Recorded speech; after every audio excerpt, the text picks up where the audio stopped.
নমস্কার। রেলের টিকিট সাধারণত আমরা দুভাবে পেয়ে থাকি। একটা হলো অনলাইনের মাধ্যমে, একটা হলো অফলাইনের মাধ্যমে। আজকে আমাদের আলোচনার বিষয়বস্তু হলো, যদি আপনারা এসি কোচের টিকিট কাটেন এবং সেই টিকিটটি যদি ওয়েটিং হয়ে থাকে চার্ট প্রিপেয়ারের পরেও, তাহলে কি আপনারা সেই কোচে বা সেই ট্রেনে যাত্রা করতে পারবেন? এবার এখানে ব্যাপার হচ্ছে আপনি টিকিটটি কোথা থেকে সংগ্রহ করেছেন। টিকিট দুভাবে সংগ্রহ করা যায়, আমি প্রথমেই বললাম, অনলাইন টিকিট এবং অফলাইন টিকিট।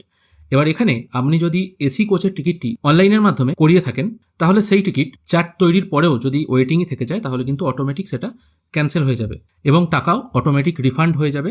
এবার তাহলে বাকি রইল কি, টিকিটটা যদি আপনি কাউন্টার থেকে কালেক্ট করেন।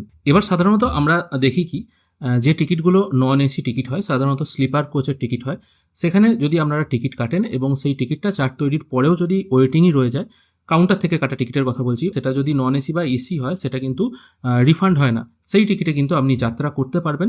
যদি এটা নন এসি কোচের ক্ষেত্রে হয় বা স্লিপার কোচের ক্ষেত্রে হয়, তখন কি করেন, বহু মানুষ যে স্লিপার কোচ আছে তার মাঝখানে যে স্পেসটুকু থাকে, সেখানে খবরের কাগজ বিছিয়ে বা অন্য কোনো শোয়ার জিনিসপত্র বিছিয়ে সেখানে শুয়ে পড়ে রাতটুকু কাটিয়ে দেন।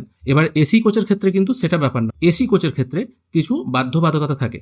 প্রথমত, স্লিপার কোচে যেমন অনেক মানুষ দিনের বেলা উঠে পড়েন, ভিড়ও থাকে স্লিপার কোচে, অনেকে নর্মাল টিকিট কেটেও কিন্তু স্লিপার কোচে উঠে পড়েন, অ্যাডজাস্ট করে অনেকে চলে যান। এসি কোচে কিন্তু আপনার টিটি সেই কোচে উঠতে দেবে না। সেক্ষেত্রে কি করবে, যদি এরকম দেখা যায় আপনার কাছে একটা এসি কোচের ওয়েটিং টিকিট আছে এবং সেটা কাউন্টার টিকিট, তাহলে আপনি সেই টিকিটে তো যাত্রা করতে পারবেন। আপনি প্রথমে এসি কোচে উঠে পড়তে পারেন।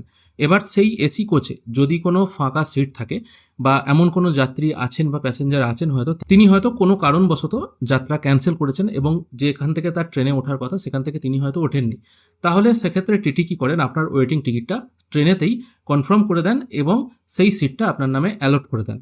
এটা হলো যদি ট্রেনে সিট ফাঁকা থাকে সেই অবস্থার কথা। এবার যদি সেই এসি কোচে কোনো রকম সিট ফাঁকা না থাকে, কোনোভাবেই হয়তো কোনো ফাঁকা হচ্ছে না বা পরবর্তীকালে কোনো প্যাসেঞ্জার নেমে যাবে, এরকমও কোনো যদি দেখা না যায়, তাহলে কিন্তু সেই এসি কোচে আপনি দিনের বেলা হয়তো যেতে পারেন অ্যাডজাস্ট করে, কিন্তু রাত্রিবেলা আপনাকে কিন্তু অ্যালাউ করবে না। কারণ স্লিপার কোচে যেমন মেঝেতে অনেকে শুয়ে পড়েন, এসি কোচে কিন্তু এরকম মেঝেতে শুয়ে পড়ার কোনো ব্যাপার নেই। সেক্ষেত্রে টিটি কিন্তু আপনাকে, যদি স্লিপার কোচ খালি থাকে সেখানে আপনাকে পাঠিয়ে দিতে পারেন, অথবা স্লিপার কোচও যদি ফাঁকা না থাকে তাহলে কিন্তু উনি আপনাকে জেনারেল কামরায় পাঠিয়ে দিতে পারেন। সেক্ষেত্রে কিন্তু আপনার কিছু করার নেই।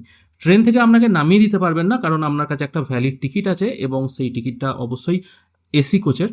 আপনাকে ট্রেন থেকে নামিয়ে দিতে পারবেন না। কিন্তু যদি এরকম দেখা যায় সমস্ত এসি কোচ ভর্তি, সমস্ত স্লিপার কোচও ভর্তি, তাহলে কিন্তু আপনি জার্নি করতে পারবেন, কিন্তু ওই জেনারেল কম্পার্টমেন্টে বা কোনো স্লিপার কম্পার্টমেন্টে আপনাকে অ্যাডজাস্ট করে যেতে হবে। তাই অনেকে মনে করেন ওয়েটিং টিকিট যখন এসিতেও আছে, নন এসিতেও আছে বা স্লিপারে আছে, স্লিপারে যেমন মেঝেতে কোনো কিছু বিছিয়ে রাতটুকু শুয়ে যাওয়া যায়, তাহলে স্লিপারে গ্রীষ্মকালে আমরা কেন মেঝেতে শুয়ে যাব? আমরা ওয়েটিংয়ের টিকিট কেটে নিই এসি কোচের, সেখানে এসি কোচে মেঝেতে শুয়ে যাবো, এসি পরিষ্কার পরিচ্ছন্ন হয়, কোনো রকম অসুবিধা হয় না। কিন্তু এইটা ব্যাপার নয়, এসিতে কিন্তু ওইরকমভাবে শুয়ে যাওয়ার অ্যালাউ নেই। অনেকে হয়তো ব্যাপারটা জানেন, অনেকে হয়তো জানেন না। যারা জানেন না তাদের জন্য ভিডিওটি বানিয়ে দিলাম। আশা করি আপনাদের ভালো লেগেছে। ভিডিও দেখার জন্য অসংখ্য ধন্যবাদ। ভালো থাকবেন।